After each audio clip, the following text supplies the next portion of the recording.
พี่น้องก็ขอใน YouTube พวกเขาเนาะอันนั้นสุดก็อย่าไปลืม follow subscribe ปันอีกนึงฮะ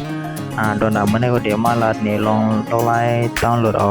วิดีโอใน TikTok อย่าให้มันป้าโลโก้ TikTok อันมีด้านข้างมันนะเนาะอันนั้นสุดเขาโหลดเลยมีอันเป็นแอปอะไรครับ Telegram เนี่ยก็ดาวน์โหลดมาพอดาวน์โหลดเดียวเนี่ยก็เทคคอนเนี่ยมันแล้วก็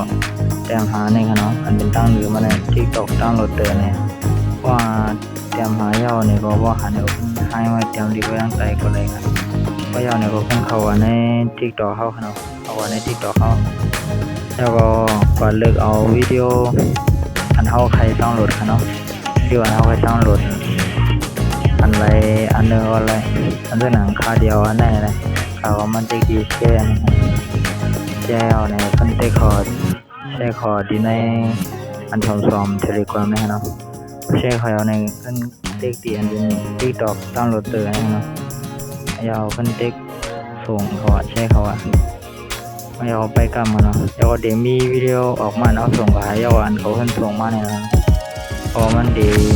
ดาวน์โหลดไปกำมันเนาะจะเล็บไปกำต่ออันนี้ว่าเต็มเนาะ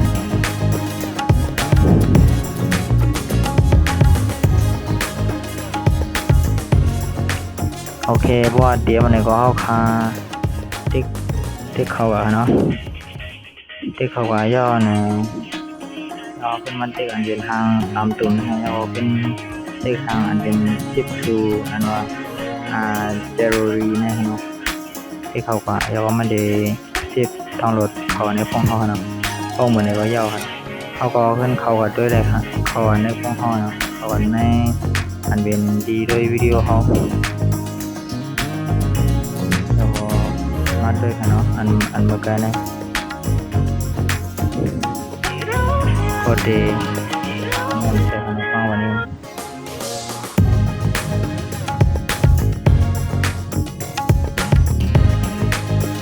ก็ดีเป็นอันไหนกันเนาะก็ดีเป็นไหนกันเนาะก็เลยป้าอันเป็นโลโก้ที่เขาตั้งค้างมันกันเนาะก็ป้อหอมใครมีเนื้อเขาให้ในดาวน์โหลดเลยกันเนาะโอเคไม่สงค่าจงไปทบกันวิดีโอนะฮะเนาะอย่าลืม subscribe ลืมปันแห้งพองฮะเนาะไม่สงค่า